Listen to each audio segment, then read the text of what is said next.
Good evening. It's good to have you join us on Nationwide today. I am Ifoma Ojinta, and we apologize for starting a little behind schedule. President Muhammadu Buhari today inaugurated several key projects in Maiduguri, the Borno state capital. This is the second time in 6 months that the Nigerian leader is visiting the state for a similar function. Abubakar Akwanga has a compilation of reports by the correspondents at the various points visited by the president.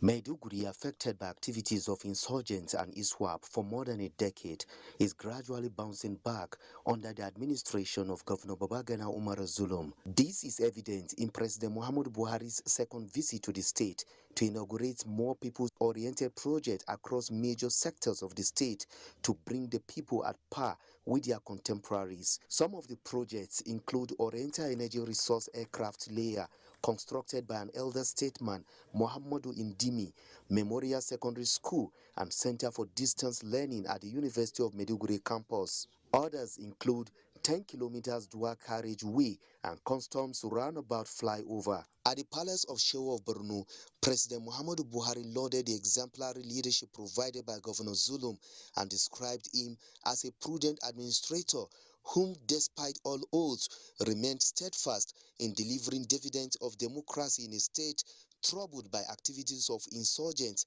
and promised to facilitate greater impact on security and economic well-being of the state.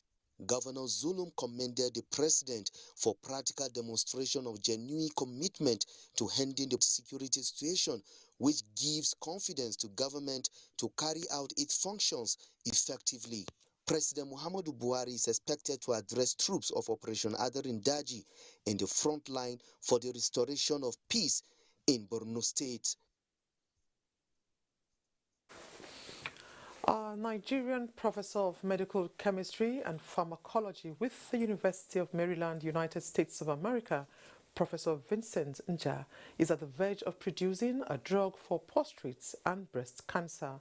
Paul Abel reports that the professor made a technical presentation of his discovery before Governor Ben Ayade and the Cross River State Executive Council at the State ESCO Chambers, Calabar.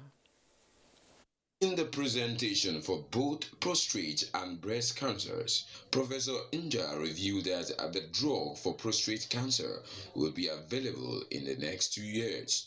The pharmacology expert emphasized that Nigerians can achieve anything if given the right environment and infrastructure. You don't really need to be from the moon, to discover all this. The reason why I'm able, to make all these contributions is because of, the environment, the infrastructure. If everything goes well as we believe, we should actually have an approved drug within the next 2 years. Governor Ben Ayade says the state government will give their son all the required support to achieve a dream of 30 years hard work. It is a thing of great pride for we Cross-Riverians to identify with Professor Vincent, leading a team of black and white people in a research towards discovering a drug that can be an effective control for cancer. By the time galisterone becomes a drug available in the pharmacy for use, people should remember that indeed the journey started in Ikom, Cross River State, Nigeria, in Africa. Professor Vincent Nja is a Cross River indigene, a professor of medical chemistry and pharmacology, University of Maryland School of Medicine, Baltimore, United States of America. In Calabar, Paul Abel, NTA News. With the emerging cases of new variants of coronavirus in the country, Nasarawa State government is mobilizing its citizens for mass vaccination against COVID-19. Aliyu Tijani Mohammed reports that Governor Abdullahi Sule leads the campaign and also took his COVID-19 booster jab. Although there is no rise in cases of COVID-19 in the state for some time now, the state government, however, says caution must not be thrown to the wind. Governor Abdullahi Sule encourages people of the state to avail themselves for vaccination, while those already vaccinated should get the booster dose. Nasarawa State has continued to lead the nation when it comes to the percentage of those who have been vaccinated.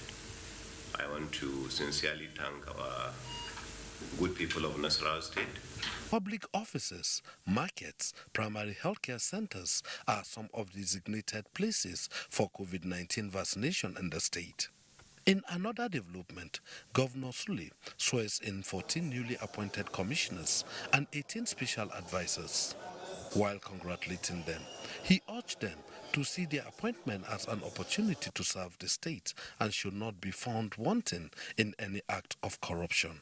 In Lafia, Aliyu Tijani Mohammed, NTA News.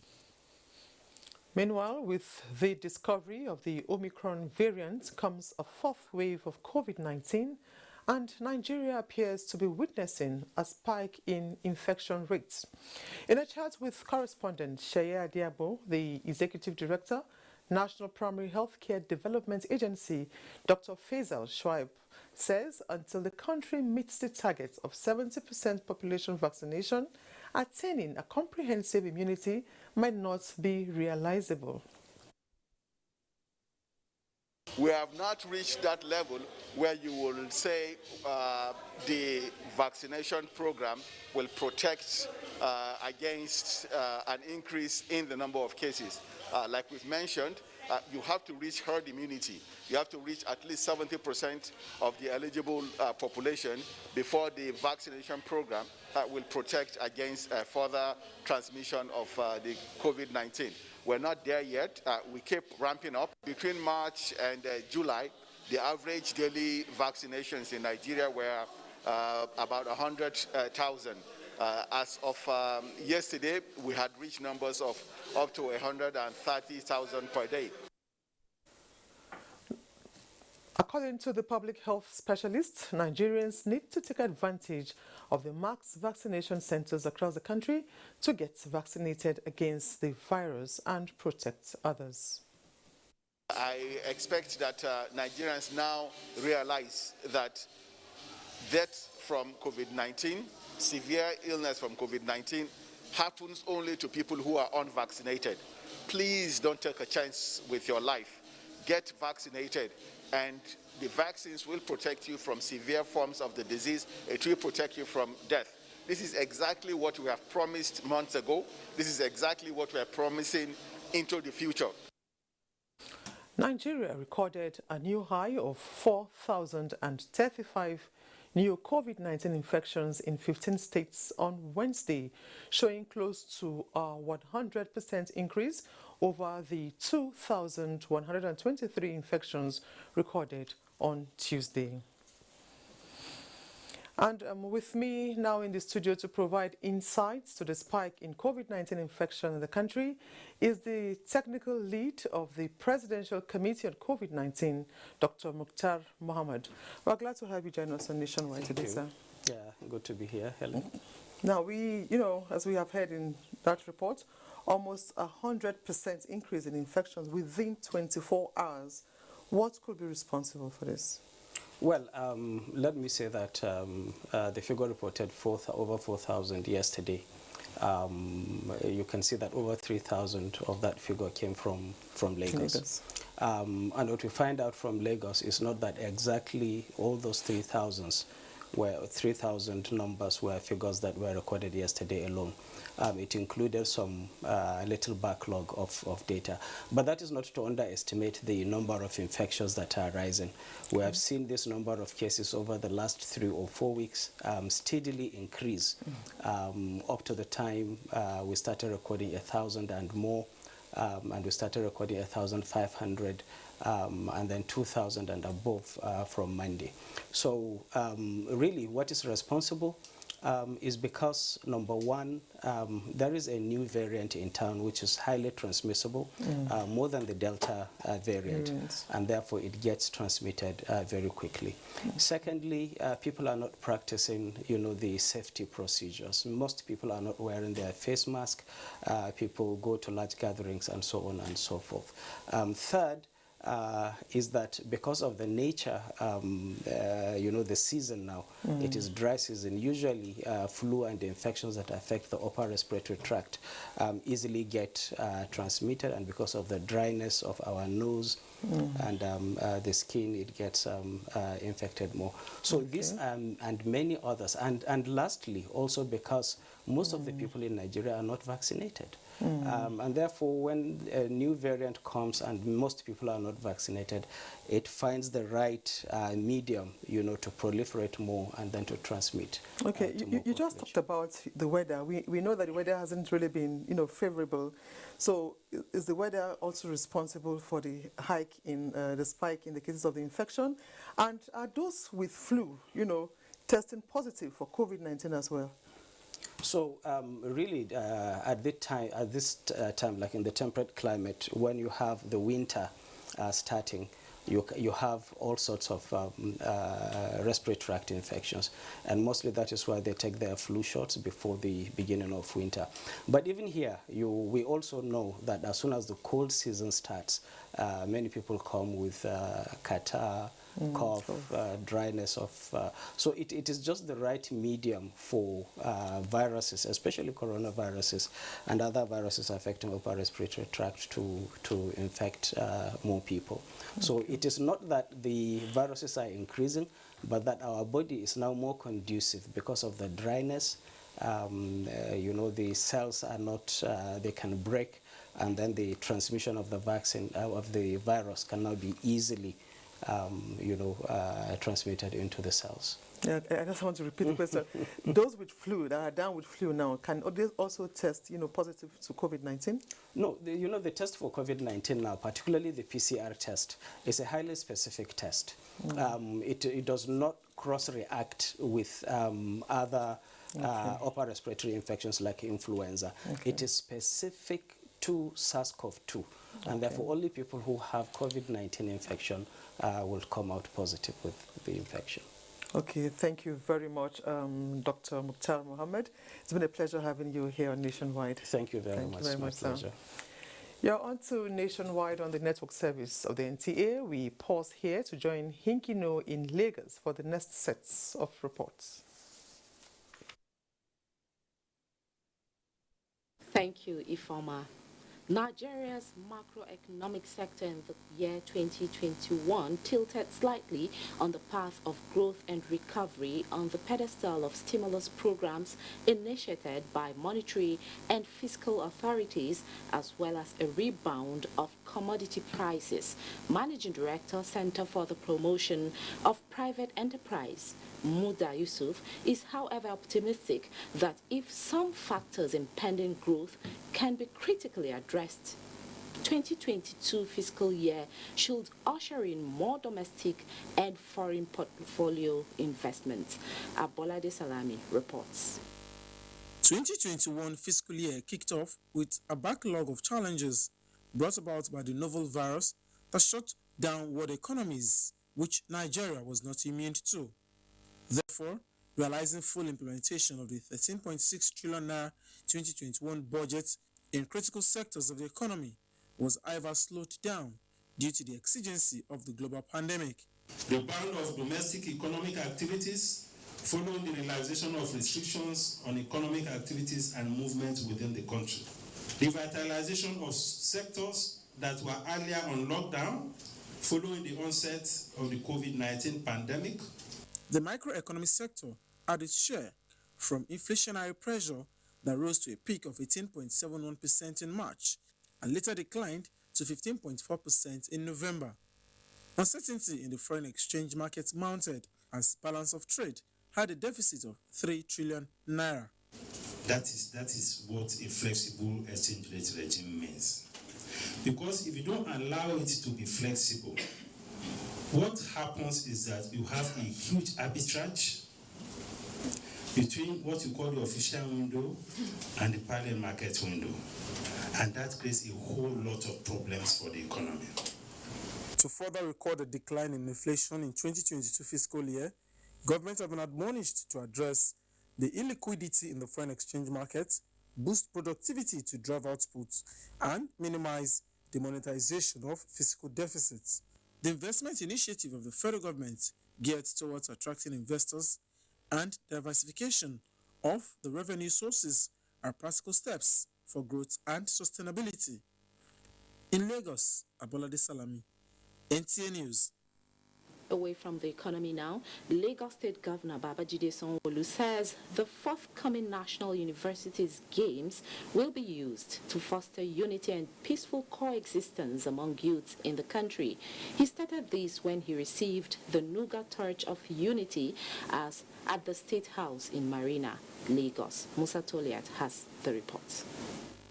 The arrival of Torch of Unity sets the tone for the countdown to the Nigerian University Games Nuga 2022, which will be hosted by the University of Lagos. As part of efforts to rally support and strengthen long-standing partnership with Lagos State Government towards the successful hosting of the Games, the management of UNILAG paid a courtesy visit on Governor Babajide Sanwo-Olu at the State House in Marina. We want this one to be a city game, not to be localized only to Akoka. We'll be using other facilities in Lagos, like the Teslim Balogun Stadium, Roe Park, other facilities that we have in Lagos. Governor Sanwo-Olu, who is an alumnus of the University of Lagos, wants the local organizing committee to use the games to preach togetherness and peaceful coexistence through sport. We will indeed be opening up our doors, to ensure that Lagos State, support you extensively. I'm sure that the university and the organizers of next year's UNUGA will use that opportunity, to talk less about what divides us as a country, and let's talk more about what unites us as a country. And there are no better people that can do that than the youth. There are no better people that can do that than the students that will be the major beneficiaries of an interventions like this. University of Lagos is hosting the Nuga Games for the 4th time since the inauguration of the Nigerian University Games in 1966. Not less than 136 universities and 10,000 athletes will compete in 17 sport events when the 26th edition of the Nuga Games gets underway in March 2022. In Lagos, Musa Toliat, NTA News. Time now for a break. The news will be back shortly with Agatha in Benin. Thank you for staying on Nationwide. This is Benin. And Christians here are set to join other adherents worldwide to commemorate this year's celebration of the birth of Jesus Christ. Let's now join Ogochukwu Ona at the popular Ring Road for a situation report. Thank you very much, Agatha. We are right here at the King's Square, and it's roughly 32 hours to Christmas, and expectedly activities are heightened. People are going about their normal businesses, shopping for one item or the other. Traffic is already building up. In fact, it started like a month ago, where people are trying to get one or two.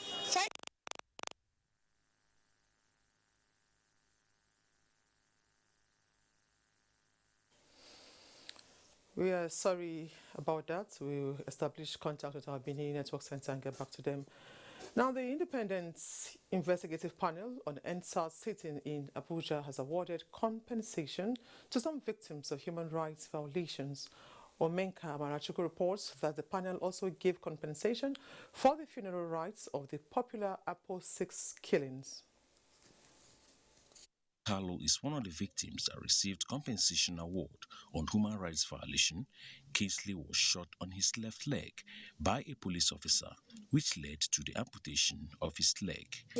On the 18th of October 2017, a police officer by name Daniel Ababio shot me on my left leg. That was barely 2 months after my wedding. And today the panel has awarded a compensation looking at the gravity of what was done to me. Chairman of the investigative panel, Justice Suleiman Galadima, and the Executive Secretary of the National Human Rights Commission, Tony Juku, calls for collective efforts by stakeholders to ensure the protection of human rights of Nigerians. The event of today is to urgently implement part of the panel recommendation. For the avoidance of doubt, like I said, this is not the comprehensive report. The final and comprehensive report is being put up together. In this ceremony, to underline the fact that there must be accountability for human rights violations. Those that were compensated includes victims of extrajudicial killings, inhuman treatment, as well as enforced disappearance and forced confiscation of properties. In Abuja, Umeka Marchuku, NTA News. 13 shops with property worth millions of naira were razed by fire overnight at Muda Lawal Market in Bauchi. Most of the shops affected are within the furniture and mattress section of the market. This is the second time in less than 2 years that traders in that section of the market will suffer such huge loss. As at the time of filing this report, the cause of the fire is unknown.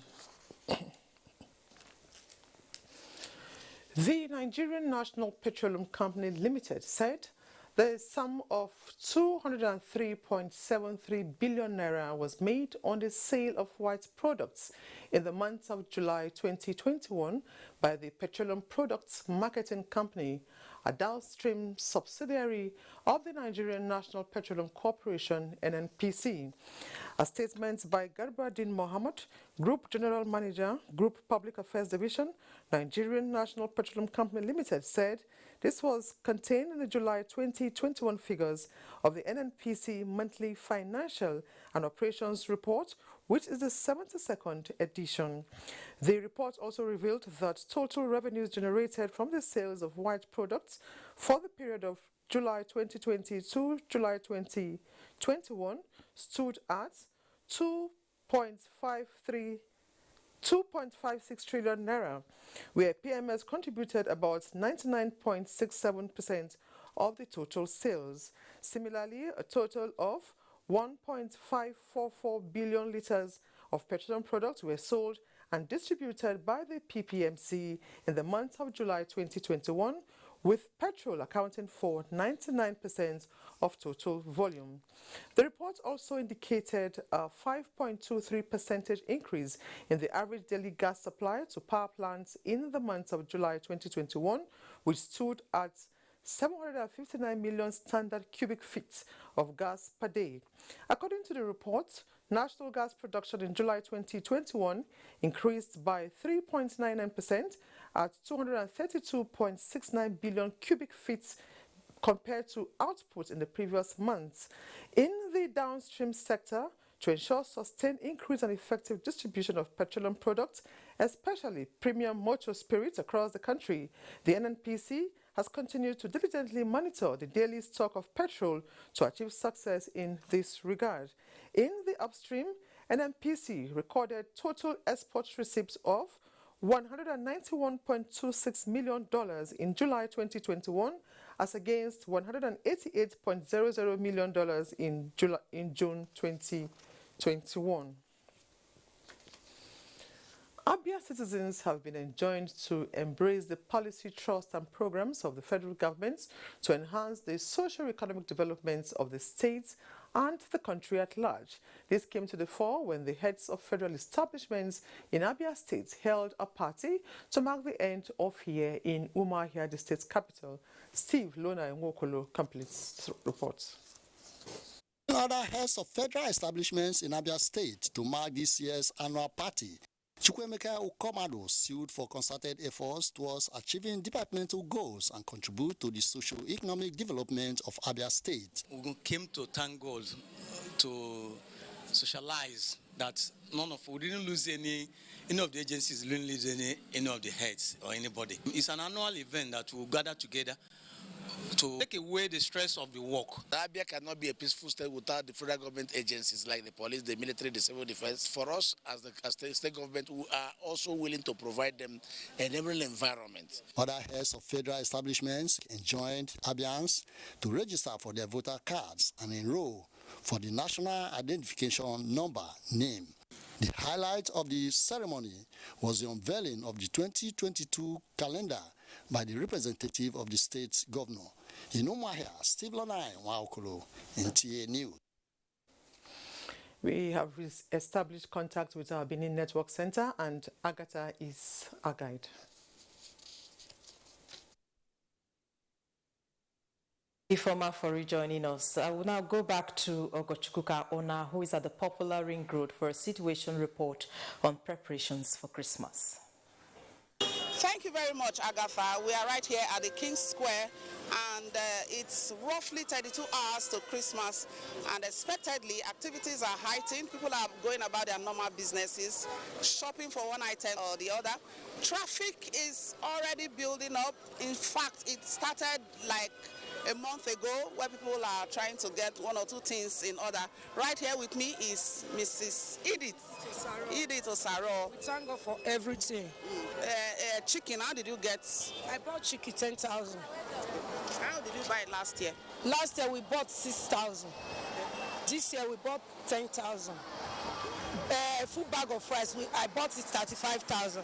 Last year we bought it 28,000. So we thank God for everything. My name is Mrs. Queen Agmolao. Okay. I'm here for shopping for my daughter. But why is it that every day things got cost every day? If you come to the market today, you buy something of 5,000 naira. Maybe by tomorrow now they will say 7,000 naira. Anyhow, you managed to get something? Yes, anyhow, managed to get it for my kids. They'll just thank God for everything. So it's going to be a good Christmas? Yes, exactly. Exactly. It's going to be a good Christmas for everybody. All right, right here we also have Ahigbe Francis. Yes. So how prepared are you for Christmas? Well, we're always prepared. Christmas is a very special day for Christians. You know, the birth of Jesus Christ is the main day. So all of us are prepared for it. We are going to celebrate. But I will advise that celebration does not mean taking access of alcohol or going to places that you are not supposed to go. It's a day for sober reflection. Last year, all this one some 800, but now it is all like this. Now 1,000 they sell one like this. So before it was 800, but now 1,000 like this for one. So the people they buy. Some people they buy, but not be everybody. But still the premium market still they move forward. Nigeria should go into farm, number one, and they should open border. Let the food come, clean food, to make sure safe food is everywhere. All right, Agatha, that's the situation right here at the King's Square. I hope you have gotten some items yourself too for the celebration. Yeah, sure, August, certainly I have. Thank you for that situation report. We now head to Ekiti State, where government is complementing the federal government's efforts at making Nigeria roads more tolerable for socio-economic development. To this end, the state governor, Dr. Kayode Fayemi, has inaugurated the Ado in Ekiti dualized 8-kilometer federal road constructed by the state government. Tayo Osho reports that the project is the phase 1 of the link road to neighboring Osun State. The road was originally awarded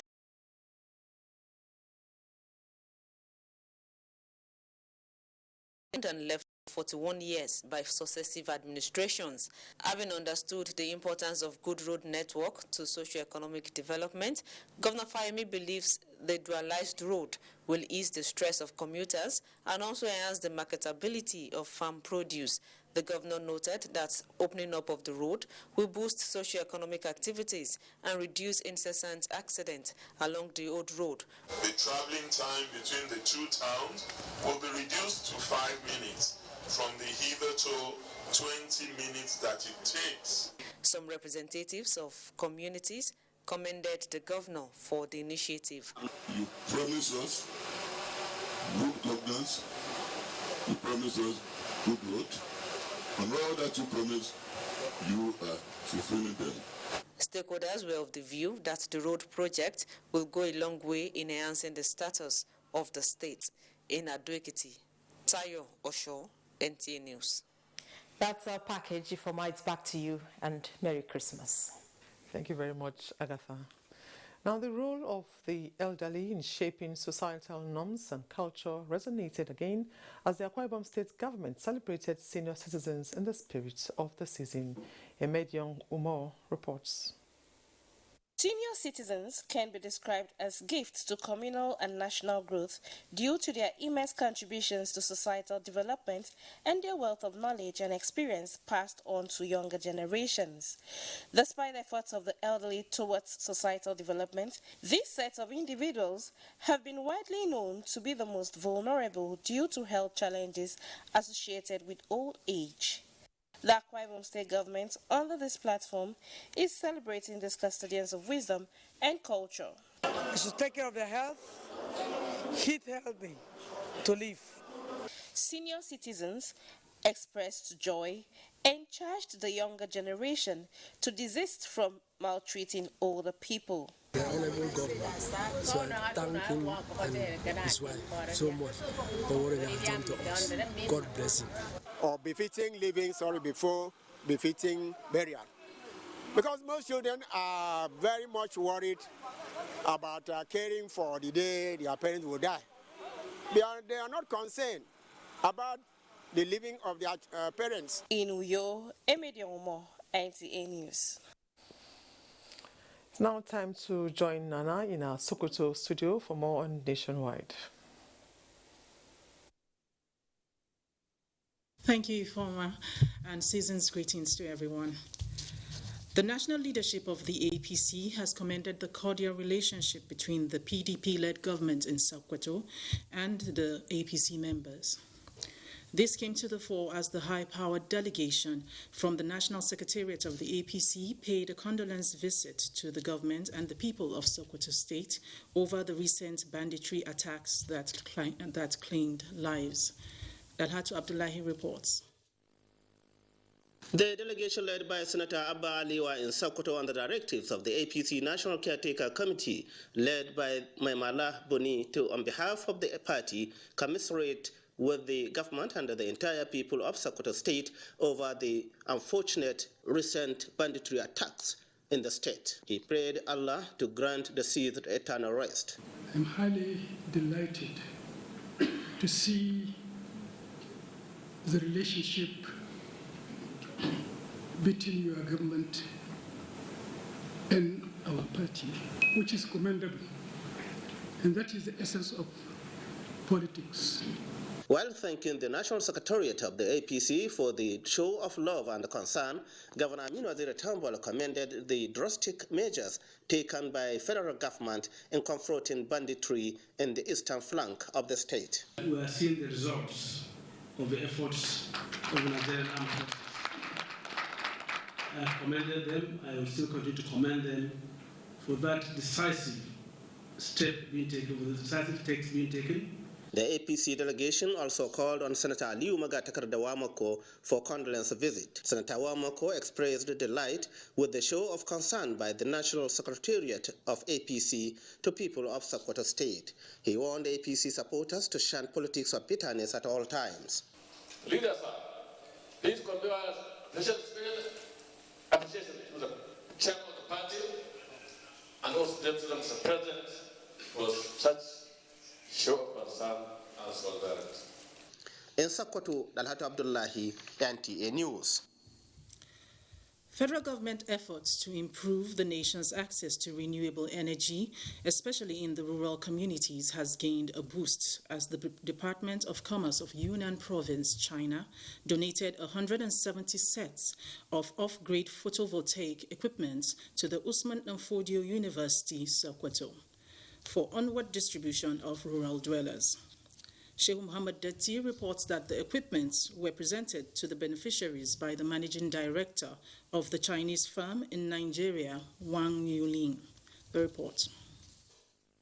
The cooperation between the Federal Ministry of Science and Technology in the areas of science, technology, and innovation, research, and development is to boost Nigeria's access to renewable energy in rural communities. The project is also expected to promote the transfer of renewable energy technologies and green energy to Nigeria. The cooperation has begun yielding results as the Department of Commerce of Yunnan Province, China, donated 200 sets of off-grid photovoltaic equipment to the Federal Ministry of Science and Technology, out of which 170 photovoltaic equipments were presented to Sokoto Energy Research Center, Usman Ofo University, Sokoto. The equipments were presented to Vice Chancellor Usman Ofo University, Sokoto, Professor Lawal Suleiman Bilbis, for onward distribution to households and traders in 21 villages. We are going to play our own positive and progressive roles in attaining the national and international obligations toward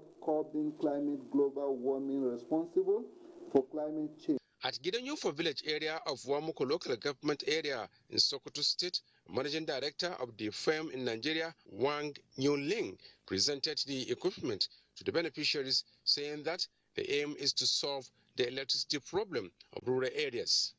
So it's to increase employment and also increase activities and also to energize our rural populace. Villager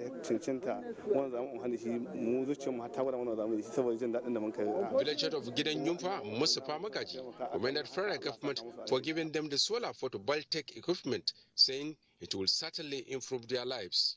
The project is designed to ensure zero carbon emission across the globe. In Sokoto, Shehu Muhammad Datti, NTA News. Well, that's it for us here in Sokoto. Nationwide continues with Informa after some messages.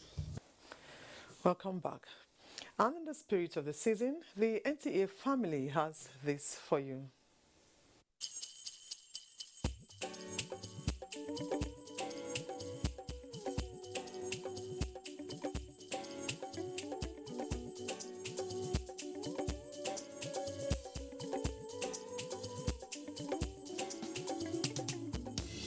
It's all in the air and it's all in my heart. The feeling of anticipation. Let the songs and cheering out everywhere in celebration. Some go there fry chin, some go there fry meat, some go there cook jollof. Me, I go shop potato with decorations everywhere, making it very clear. It's the season and a reason. Turn your frown upside down. It's the season and a reason to spread love and joy all around. Christmas. Happy New Year. Merry Christmas. Happy New Year. Merry Christmas. Happy New Year. Merry Christmas. Happy New Year.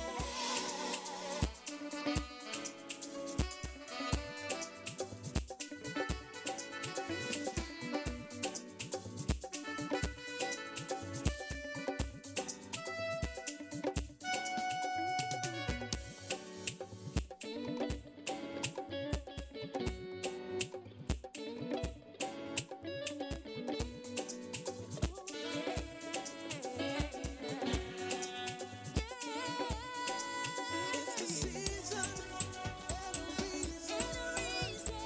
Turn your frown upside down. It's the season and a reason to spread love and joy all around. Happy New Year. Christmas. Happy New Year. Merry Christmas. Happy New Year. Merry Christmas. Happy New Year.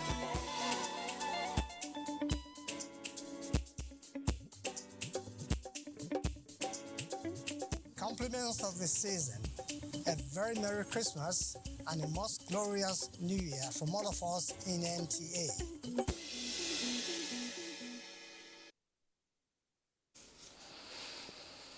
Now, up operatives of the Kaduna State Police Command have foiled a kidnap attempt and rescued 48 victims abducted by bandits on Wednesday along Birnin-Gwari Kaduna Road.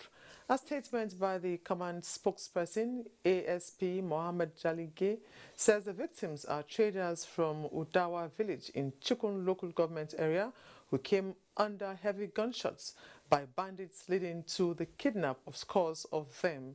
The rescued persons have been profiled and subsequently reunited with their families. The police spokesperson says additional manpower has been mobilized to the area to rescue one of the female victims who is still in captivity and to safeguard lives and property along the axis. Meanwhile, in a bid to improve the relationship and build confidence between the Nigerian police and the public, the Ozuoba Division, Port Harcourt, has given out palliatives to widows and the less privileged in the spirit of the season. It was a get-together put together by the police to unwind with members of the public for the purpose of building trust and strengthening community policing strategy deployed by the Ozuoba DPO, CSP Grace Wonwu, since she assumed office. Widows of police officers and other less privileged within Ozuoba Axis of Port Harcourt received food items and cash kits to celebrate the Christmas festivities. This is the first thing that I saw in among all the stations. Women tried. They recognize the widows. Prominent personalities, including the Zonal Director, NTA Port Harcourt Network Center, Bosede Adebayo, and the Commissioner of Police, Friday Ebuka, were in attendance to reward police officers who distinguished themselves in the course of duty this year. Whatever you're doing, do it well. Do it with joy. Bringing the community close to us so that they will not be afraid of us. They will always support us in the time of need. For a DPO to be able to gather the personalities present here, it means that DPO is obviously doing very well with the community. I want other DPOs to emulate this gesture. In Port Harcourt, Robinson Daratede, NTA News. Next is sports updates.